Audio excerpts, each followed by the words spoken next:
Бригады, кланы, братки, рэкет, счетчик, общак. Казалось бы, что эти специфические термины сегодня служат лишь напоминанием забытых лихих 90-х. Однако активность региональных преступных групп не снижается, а как раз таки идет только на расширение. Свидетельством этому являются криминальные разборки и новостные ленты об очередных задержаниях особо опасных членов ОПГ. По оперативным данным, в Казахстане орудуют более 40 группировок, участники которых, как и 30 лет назад, не гнушатся совершением тяжких и особо тяжких преступлений, имеют значительный арсенал огнестрельного оружия, финансовую независимость и огромный человеческий капитал. Пресечение деятельности таких криминальных структур является одной из основных задач Комитета национальной безопасности и Министерства внутренних дел. Только в 2020 году ликвидированы 10 организованных преступных групп, задержано более 42 лидеров и участников группировок, изъято свыше 48 единиц огнестрельного оружия. В феврале прошлого года задержан так называемый вор в законе Серик Джаманаев, ОПГ которого подозревается в совершении тяжких и особо тяжких преступлений с применением насилия. Также блокирование их деятельности позволило локализовать предпосылки к возникновению криминальных разборок на межнациональной почве. В ходе обыска изъято 8 единиц огнестрельного оружия и 2 боевые гранаты, крупные суммы денежных средств и вещественные доказательства, подтверждающие факты вымогательства. К уголовной ответственности привлечены 11 участников ОПГ.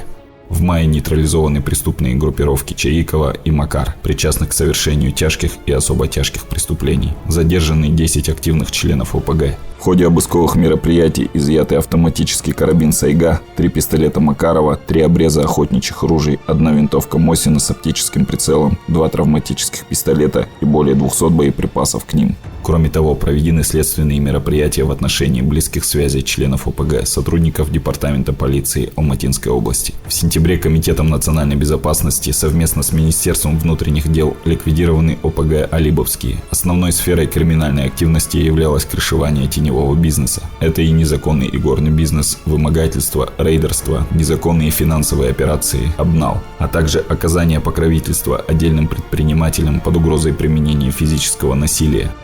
Одной из последних успешных операций ушедшего года можно с уверенностью назвать задержание 7 активных членов организованной преступной группы Айшуах Жантугель, которое проведено 28-29 ноября 2020 года в городе Алматы. Разработка велась Комитетом национальной безопасности совместно с Министерством внутренних дел.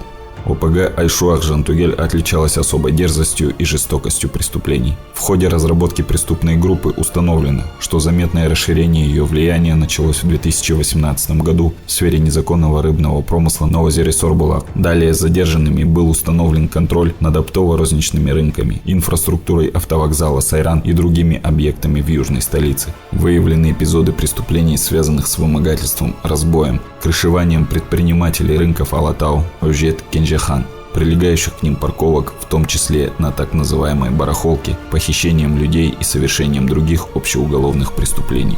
Также сотрудниками Комитета национальной безопасности и Министерством внутренних дел собраны данные о причастности отдельных членов группировки к убийству в 2016 году криминального авторитета Нурбекова. В ходе обысков по местам жительства участников ОПГ изъяты 4 единицы огнестрельного оружия и боеприпасы к ним.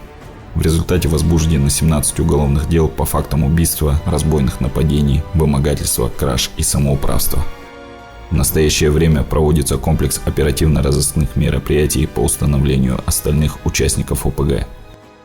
Какими бы хитрыми и изворотливыми не были преступники, обратная сторона медали их деятельности – это тюрьма либо 2-метровая яма.